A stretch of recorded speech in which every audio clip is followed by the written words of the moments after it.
தமிழ் சொந்தங்களுக்கு வணக்கம்.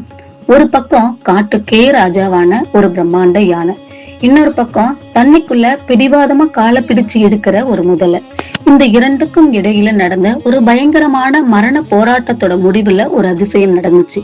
அந்த பரம்பொருள் ஏன் வைகுண்டத்துல இருந்து செருப்பு கூட போடாம ஓடி வந்தாரு? அந்த போராட்டம் நமக்கு சொல்ற பாடம் என்ன? வாங்க பார்க்கலாம். கஜேந்திரன் ஒரு மாபெரும் யானை.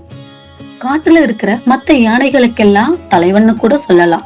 ஆனா அந்த யானைக்கும் ஒரு அழகான பழக்கம் உண்டுங்க.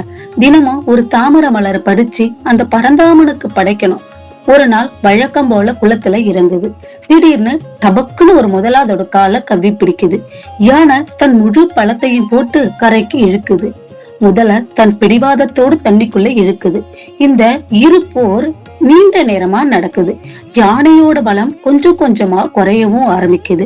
கூட வந்த யானைகளும் சொந்த பந்தங்களும் ஒரு கட்டத்துல கைவிட்டுட்டு போயிடுச்சு. அப்போதான் அந்த யானை ஒண்ணு புரிஞ்சுக்கிச்சு, நம்ம பலத்தால மட்டும் இந்த கஷ்டத்தை ஜெயிக்க முடியாதுன்னு. தன்னோட கடைசி பலத்தையும் திரட்டி ஒரு தாமரை மலரை தும்பிக்கையால தூக்கி பிடிச்சு ஆகாயத்தை பார்த்து ஆதி மூலமே அப்படின்னு ஒரு கூச்சல் போடுது. அடுத்த செகண்ட் ஸ்ரீ வைகுண்டத்தில இருந்து திருமால் கருடன் மேல கூட ஏறாம அப்படியே பாஞ்சு வராரு. தன்னோட சக்கரத்தை விட்டு முதலையை கொன்று அந்த யானைக்கு மோட்சமும் கொடுக்கிறாரு. இந்த கதையில ஒரு முக்கியமான விஷயம் இருக்குங்க. அந்த முதலை ஏன் அவ்வளவு நேரமா யானைய விடாம பிடிச்சிருந்தது தெரியுமா? பிடிவாதம்.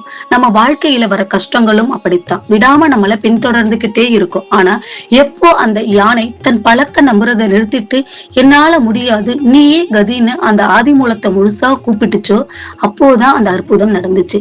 நாம உண்மையா அந்த பரம்பொருள் நமக்காக எவ்வளவு தூரம் வேணாலும் ஓடி வருவாரு அப்படிங்கிறதுதான் அதோட மிகப்பெரிய அதிசயம். வாழ்க்கையில நமக்கும் சில பிரச்சனைகள் முதலையை போல காலை பிடிச்சு இழுக்கலாம்.